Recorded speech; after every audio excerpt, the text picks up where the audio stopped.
everyone, it's Annie, and today I am here to do the mid-year book freakout tag. I am very excited to do my first mid-year book freakout tag on Booktube, and yeah, let's just dive right in. The first question is, what is the best book that I've read this year? That would have to be The Girl with the Louding Voice by Abi Dade. This book was so heart-wrenching, so beautiful, and the main character, Aduni, was just such a stunningly strong female character. I absolutely loved this book. It was an education in and of itself, as my mom said, who also loved the book. This book follows Aduni, who is a peasant girl born into a poor Nigerian village, and she was sold off into marriage by her father. And she has to escape and go through many other trials across the country of Nigeria, eventually going into the capital of Lagos in order to earn her freedom and become an educated woman. And all throughout the book, she's only 14 years old, and she goes through horrific things. But this book is so beautiful. The characters... I loved this book so much. There really was nothing that I could possibly complain about. It was a beautifully written book. And I'm curious whether it will remain my favorite book of the year when we reach December. We'll see. The next question is, what is the best sequel I've read so far this year? Well, honestly, I haven't really read that many series this year, or any sequels, but I did recently read the whole Poppy War trilogy, and although the second book was not my favorite, the third book I loved, and I thought it was a great ending to an amazing trilogy, so I would have to say The Burning God by R.F. Kuang. So it was so good. I loved the ending so much, and if you guys haven't read the Poppy War series yet, please do so. I also have a vlog where I read the whole series during the month of May, and it was so amazing. One of my new favorite fantasies, for sure. The next question asks, what is a new release of 2021 that I still need to read? So that would be Winter's Orbit by Everina Maxwell. This was released back in February, and it was on my list. But at the time, I put in my hold for it at the library, and the holds list was just miles long, and it ended up that I had so many other things that I wanted to read that I ended up just canceling the hold, and I still have yet to read it. But it sounds like something I would love. It's been compared to Ancillary Justice, which, if you know my channel, you know is my favorite book series of all time. It's sci-fi. It's gay, so I am pretty sure I'm going to love this, but let me just tell you the synopsis quickly. So while the Iskat Empire has long dominated the system through treaties and political alliances, several planets, like Theia, have begun to chafe under Iskat's rule. When tragedy befalls Imperial Prince Tam, his Thean widower, Jainan, is rushed into an arranged marriage with Tam's cousin, the disreputable Kiem, in a bid to keep the rising hostilities between the two worlds under control. But when it comes to light that Prince Tam's death may not have been an accident, and that Jainan himself may be a suspect, the unlikely pair must overcome their misgivings and learn to trust one another, and try and solve a murder and prevent an interplanetary war, all while dealing with their growing feelings for each other. This sounds like something right up my alley that someone wrote with me in mind, and I am a little bit disappointed in myself that I haven't gotten around to it. I have no excuse, honestly. So hopefully I will read it soon. The next question is something I'm really excited for. What is my most anticipated release for the second half of 2021? Now, I just made a video about all of the second half of 2021 releases that I am very excited about, but the one I'm most excited about is Iron Widow. This book, it sounds amazing. It is like Pacific Rim, but polyamorous, feminist, and set in China? Yeah, sounds so cool. So the main character, Zitian, again, I'm hoping I'm pronouncing that right, is kind of based on China's only female empress in history, and she is what's called an Iron Widow, because in this world there are these giant robots called chrysalises, like the robots in Pacific Rim, who battle mecha aliens, and these chrysalises are piloted by boys, males, and they have to kind of co-pilot with a woman. However, the woman is always like destroyed mentally by the piloting, so the males use these women, and it's horribly misogynistic, and the Iron Widow, the main character, does not do that. And she becomes the pilot of her own chrysalis, and I am so excited for this. It sounds amazing. I cannot wait for it. It comes out in September, by the way, so here's hoping. It's great. The next question was a bit hard for me to choose because it is, what is your biggest disappointment? And there are so many. Looking through my list of books, I have had a really great reading year, I think, so far. I've read a lot of new favorites, great books, but some of them, I have to mention two. One of them is The Brave by James Byrd. This follows an indigenous boy, I think he's 12 or 13 years old, and he is sent to live with his mother, who he doesn't know, on an Ojibwe reservation because his father and his school situation where he used to live can't handle his OCD symptoms. But that sounds great.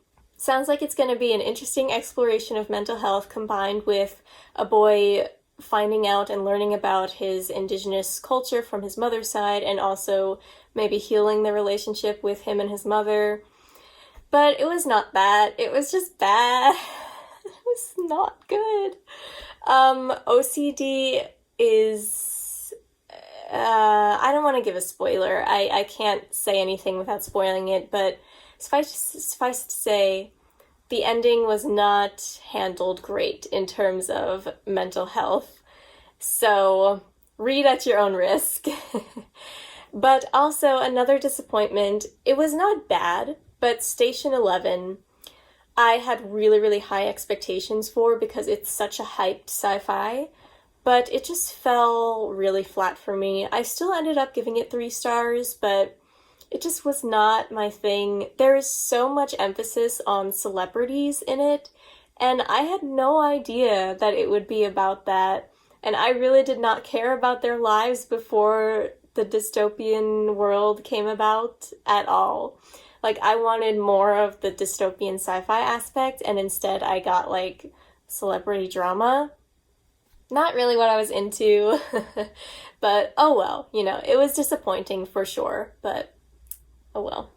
The next question is, what was your biggest surprise? This is an interesting question. I think I will have to say Check Please, the graphic novel or webcomic, because I read it online, but this was adorable. I loved it. I read it on a whim because I usually never read graphic novels. It's not something I gravitate towards. And honestly, I mean, I've seen this around since it came out, and I just never picked it up. I never wanted to read it. It always looked interesting, but I just never picked it up, and I am so glad I did. It was so cute. Coming back to it after work every day and reading some pages of the webcomic was just like a warm hug. It was so cute. I loved all the characters.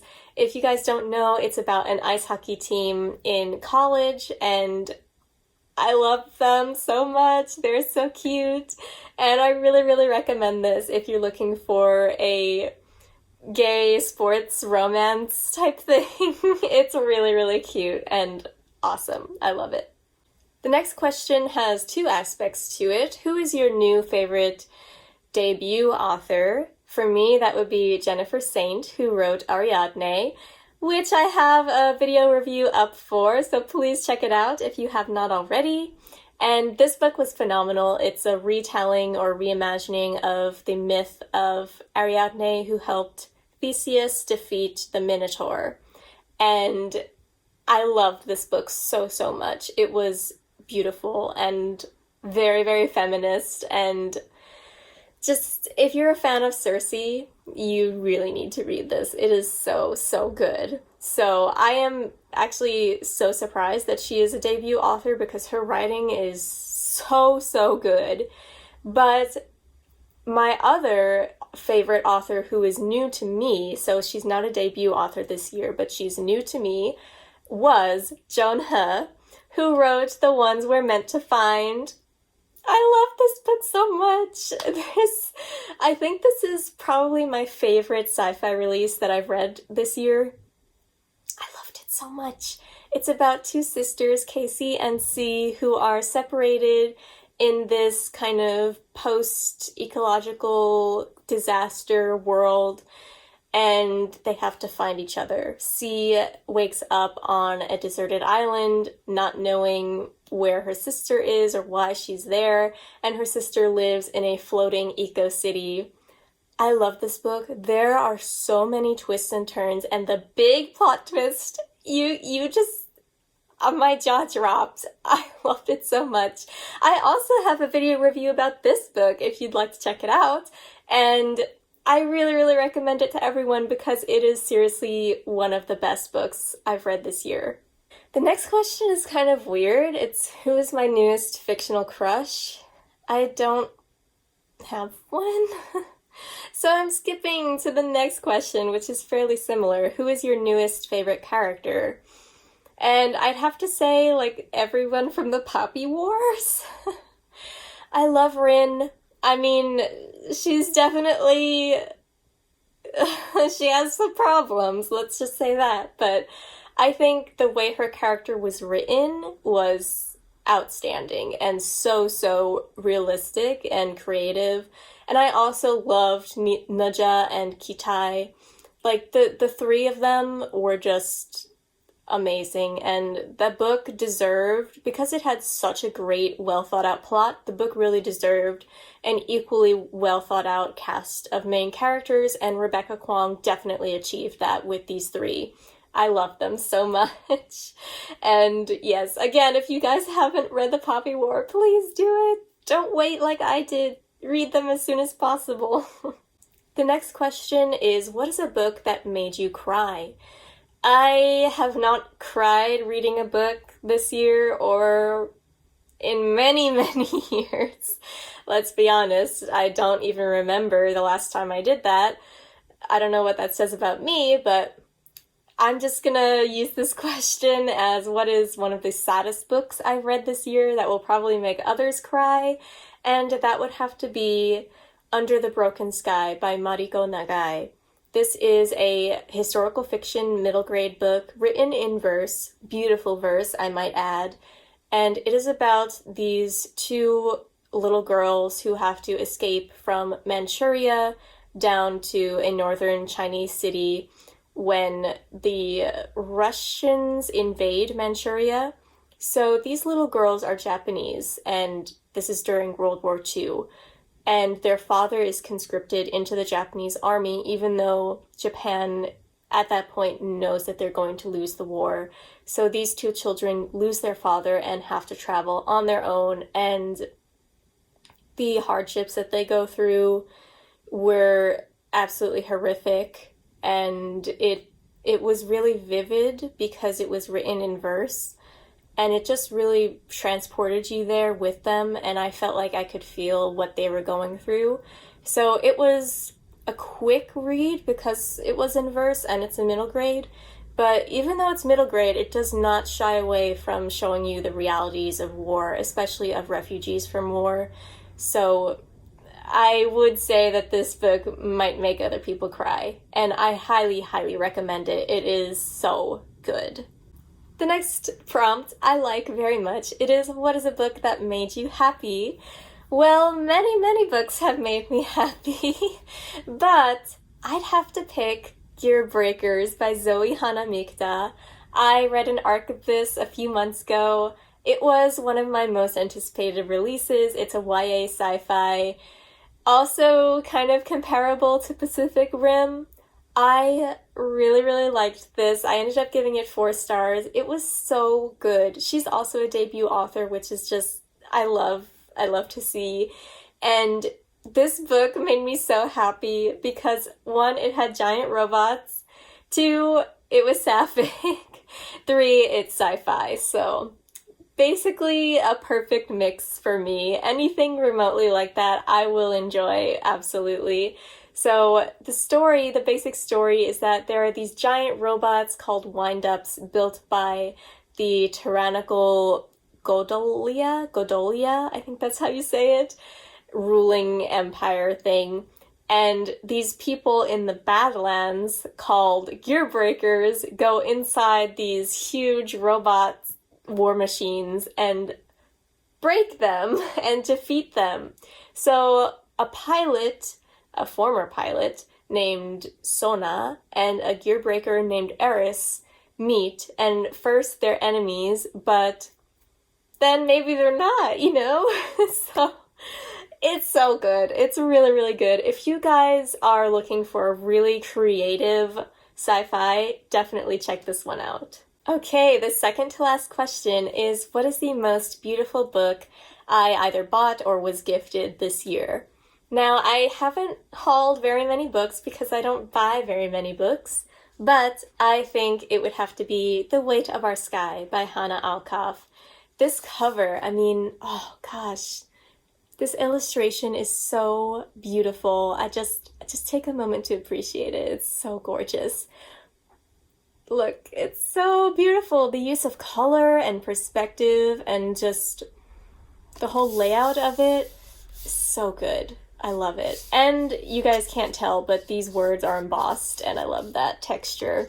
The illustration was done by Guy Shield, so if you want to look him up, definitely do so. This book was phenomenal. I gave it 5 stars. It is about the Malaysian race riots that occurred in 1969 in Kuala Lumpur. It follows this girl named Mel, I think. Yes. Mel, she's called. And it follows her. She suffers from OCD in the midst of all of this horrendous things going on around her in the city. And it's just a beautiful story, and I highly recommend it. And who can resist this gorgeously illustrated cover? The last question of this tag is, what books do you have left to read this year? Well, I have a lot because I'm participating in a whole lot of year-long reading challenges.